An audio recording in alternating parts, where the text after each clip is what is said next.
Ang sinasawak nga pala guys, minasad ko dyan, Asian fried rice. On the spot cooking siya. Kumorder ka ng pagkain, sa harap mo mismo lulutuin yung pagkain.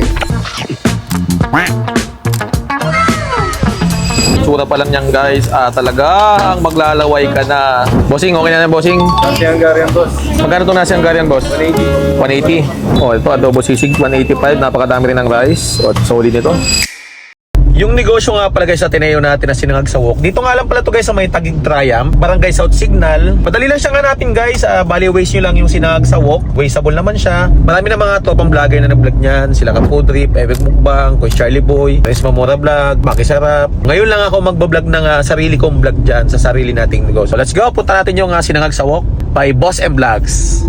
Andito na tayo ngayon malapit sa ating pwesto. Pag umaga nga pala guys, simula 10 AM hanggang 8 PM, dito ako nagpa-park sa may gilid ng Chowking. Ayan, malapit sa pwesto kasi may mga parking dito yan.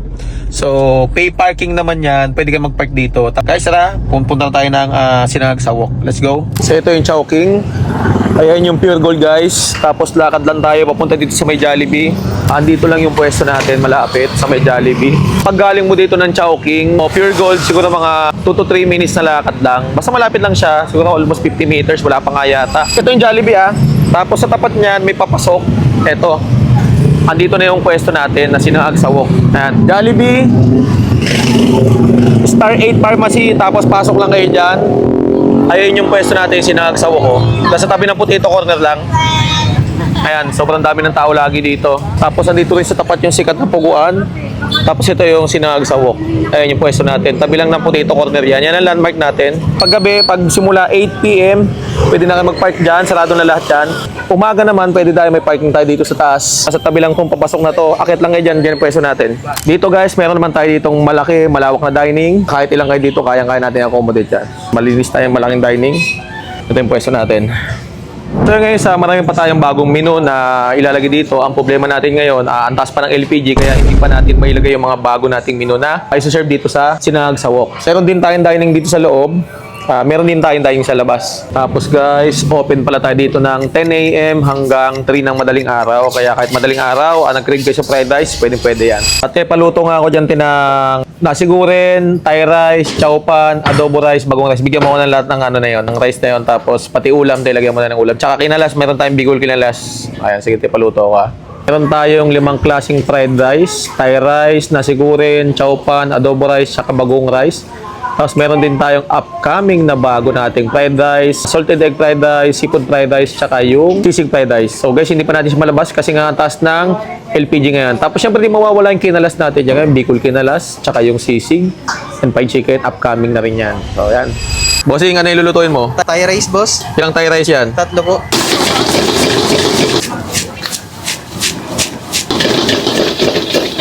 Ano bossing, luto na ba yan? Ito na, boss. Tapos na yan, boss? Tapos na po. Thai rice. Ito na bossing, tapos na yung Thai rice pork chop nila.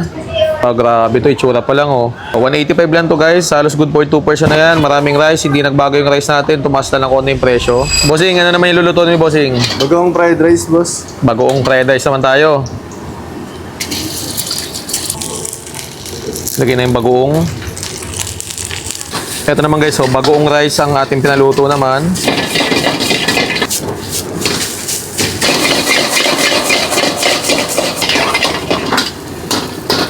Boss, luto na yan Opo, boss.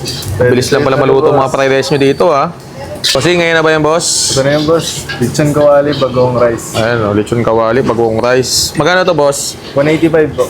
185, ang dami ng lechon kawali, maraming fried rice. Sige, boss, thank you.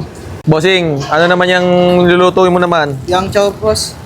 Yang chow. Yang chow naman itong susunod mo lulutuin? Yes po. Okay. Grabe to guys, itsura pa lang nito. Ay, nakakapagtakam na. Niluto sa wok, kaya talaga naman yung lasa, nanonood sa rice.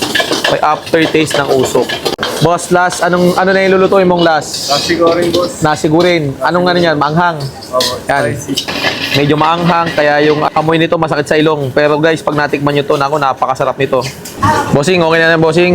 Nasi Hungarian, boss. Magkano itong nasi Hungarian, boss? 180 po. Yan guys, nasigurin Hungarian. Tignan mo naman yung Hungarian, ang ganda ng kulay. Tapos yung nasigurin. Ito naman yung bigol kinalas natin, lagyan na ng sabaw. Tsura pala ng Bicol Canals natin, nakapaglaway na. Ayan guys, time check tayo, 6:58 na ng gabi. Simula nang dumami yung mga customer natin, nagdadatingan na pa isa-isa. Mula na nagdadatingan yung mga customer natin. Sabi, food trip tayo nito, food trip. Sa totoo lang guys, sa 5 months nang nagraran tong business ko na to, siguro isang beses ko pala natitikman yung kinalas ko dito sa pwesto. Ngayon, second time kong matitikman to. So, ito siya. Masarap. Siyempre, masasabi ko ako may-ari. Masarap talaga yan. Itong kinalas.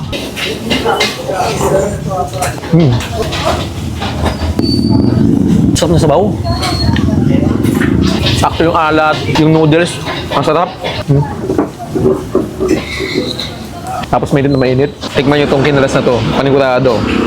Magugustuhan nyo to. Tikman naman natin yung mga fried rice. Unahin natin yung bagong rice kasi ito yung pinaka-paborito ko dito. Bagong rice. Lechon kawali. Lechon kawali. Crunchy and crunchy. Tapos yung bagong rice. Ang sarap. Ito yung mga hinahanap kong fried rice. Kaya ito guys ang naisipan kong negosyo kasi mahilig ako sa fried rice. Kaya nung mga lumalabas ako ng ibang bansa, nagbabakasyon ako sa Asia, hindi ko tinigilan na matutunan kung paano lutuin itong mga Asian rice na to. Tapos lechon kawali, sarap ha. Okay ko ha. Dito naman tayo sa last, nasi goreng. Isa to sa pinaka-paborito ko dito. Sarap to ah. Hindi ko sinasabi na sobrang sarap ng mga fried rice ko dito. Gusto ko kumain kayo dito, tikman nyo yung mga rice meals ko para kayo na mismo makapagsabi kung ano talaga yung lasa nito. Kasi baka sabihin nyo, dahil ako may-ari, bias yung review ko dito. So sinasabi ko sa inyo, para sa akin, masarap to. Hindi naman to tatauhin kung hindi siya masarap. So sa mga gusto matikman to nagsasarapan ng mga fried rice, dumayo lang kayo dito sa number 3 Luzon Street, Barangay South, Signal, Triumph, Taguig. Open kami ng 10 AM hanggang 3 ng madaling araw. So guys, salamat. Kita-kits tayo sa next food trip.